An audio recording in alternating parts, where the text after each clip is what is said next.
Part 4. When spider webs unite, they can tie up a lion. African proverb. Herding. When Saturday comes, Lou is waiting for Ginoir and Hannah and me in the barn. She sips at her coffee mug. I just wish my trailer hitch hadn't rusted out, she says. We'll be fine, I tell her. Hannah is wearing her school backpack. I brought a map in case we get lost, she says, and some candy bars and water. It's a long way, Lou says in a worried voice. There's a lot of traffic. She shakes her head. I probably shouldn't be letting you do this. You probably don't have a choice, Ginoir says with a laugh. Maybe I should call ahead and explain things, Lou asks. Sometimes it's better just to walk up to the door and ask, I say. Lou grins. All right, then. Let's get this show on the road. She gives Gull a kiss. See ya, girl. It's been a good ride. I take Gull's halter, and off we go. The sun is a steady hand on our shoulders. We walk along the side of the busy road. For many steps, Gull and me, then Hannah behind us, then Ginoir. When cars race by, they suck the air away. A huge truck grumbles past. Gull doesn't like the whoosh and roar. She stops hard and refuses to go on. I pull. She pulls back. She hates being so close to the traffic, I say. Pat Gull and talk to her, and after a while she agrees to move on. Good girl, I say, relieved. But up ahead I see trouble is waiting. Traffic jam. We reach a crossing of two huge roads. Many lights hang from the wires. Cars come and go like frantic ants. Don't worry, Ginoir says. I'll tell you when it's safe. He turns to Hannah. You sure this is the right way? Pretty sure, she answers. Ginoir watches the lights, then steps into the road. A blue car zooms toward him, horn blaring. He leaps back. We wait a while longer. Then Ginoir dives back into the traffic. Come on, he waves his hand, and hurry! We cross 3 lanes of cars and come to a thin strip of land covered with grass and tiny purple flowers. We've still got 3 more lanes, Ginoir says. But Gull has decided the purple flowers are a tasty treat. She grazes happily while I yank on her harness. Hannah pushes Gull's rump. Come on, girl, Ginoir cries. The light turns yellow. Hurry, Hannah yells. Gull glances up to see what all the noise is about. She chomps down one last bite, and she ambles out into the road. The light turns red. We're in the middle of a sea of cars. Honking and shouting hurts our ears. Gull looks at me as if to say, why is everyone in such a hurry? I pull. Hannah and Ginoir push, and nobody moves. Gull has come to a stop, and so has all the traffic. Cops. We are surrounded by cars, but no one is moving.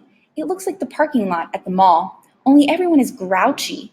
If you don't get that cow off the road, she's gonna be lunch meat, kid, a man screams. Look, Mommy, a little girl points out her window. Is this a parade? Heading slowly toward us, I see bright lights of red, white, and blue. Great, Ginoir mutters. Cops. The car with lights gets stuck in traffic too. A woman and a man in blue soldier clothes make their way through the knot of cars. They have guns on their hips. What's going on here, kids? The policewoman asks. My cow won't move, I explain. It's hard to take my eyes off her gun. Some reason your cow is in the middle of 6 lanes of traffic on a busy Saturday? The policeman asks. We're going to the zoo, Hannah says. Ginoir covers his eyes and groans. The police people can't decide whether to smile or frown. Their mouths are all mixed up. You taking her to see the animals or be one of the animals? The woman asks. Hannah clears her throat. She's going to be a new exhibit. Who's going to pay to see this bag of bones? The man asks. She's going to be in the petting zoo, I explain. She likes to have her ears scratched. Go on, try it. Not me, the policeman holds up his hands. I want to get close to one of these. I'll get a value meal with fries. The policewoman holds out her hand and reaches for Gull's ear. Gull leans into her. She likes me, the woman says. Horns blare. Nora, we got to focus here, the policeman says. She might move now, I say. We'll push, and maybe you can pull. This is definitely not part of my job description, the man mutters. We get into position. 1, 2, 3, Ginwar cries. Move! Gol looks behind her. She's pouting a little. She can see she is surrounded. Slowly, she inches forward. Bit by bit, we cross the rest of the road. Cars begin to move again. Some people who drive by use words I haven't learned in ESL class yet. It's very dangerous for you kids to be doing this, the woman says. When we reach the other side, why isn't she in a trailer or something? Who owns this cow anyway? Lou gave me custard, I say proudly. The police just stare. Custody, I correct myself. I pull out the piece of paper Lou gave me. The man examines the paper. He sighs. Well, it's just a few more miles up the road. I suppose we could give you an escort. I don't know what this is, but I can tell that Hannah is excited. Will you keep your lights on, she asks. Lights, but no siren, the woman agrees. We begin our slow, strange herding down the edge of the highway, followed by the police car. The red, white, and blue lights remind me of the America flag. I feel like the president. If only Lual could be here, I say to Ginwar, and we laugh, a good, long laugh. Zoo. The zoo workers are a little surprised to see one cow, 3 kids, and a police car show up at their ticket booth, or at the ticket booth. They call their bosses and say, come quick. The zoo bosses are even more surprised when I tell them that Lou and I are donating gold to the petting zoo. Just try scratching your ear, I say. She loves it, adds the policewoman. The main zoo boss is tall and thin and has a shiny head like an apple at the grocery store. He reaches out for Gol's right ear. Gol makes her happy cow face. Her eyes are far away and full of peaceful thoughts. You are a charmer, aren't you, old girl, says the man. The petting zoo needs a cow, Hannah points out. And she is free, Ginwar adds. The owner is donating her, even though she could sell her and make a fine profit. Everyone looks at Ginwar. He shrugs. Figured it was worth a try, he says. This is a very kind offer, says another zoo boss man. But this isn't how we do things usually, kids. There are meetings and requisition forms and veterinary exams. Gol rests her head on the shoulder of the apple-head zoo boss. I can see that she is very tired from her adventure today.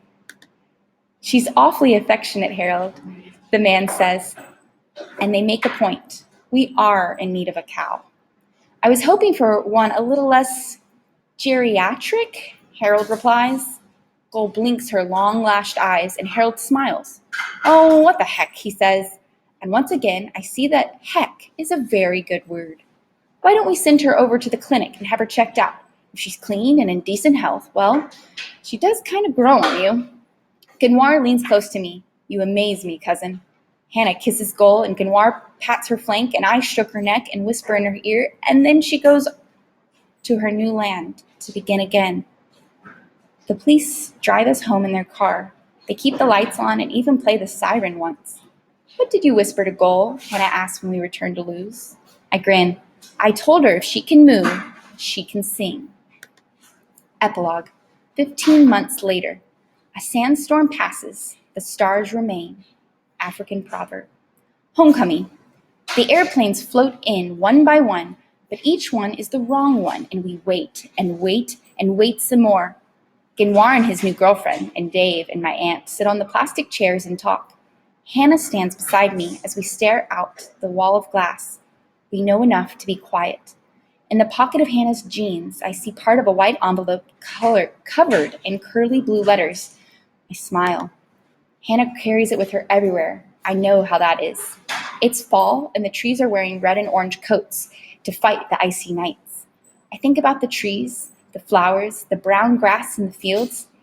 They can all be patient, certain that spring will return. They don't have to hope. They can be sure.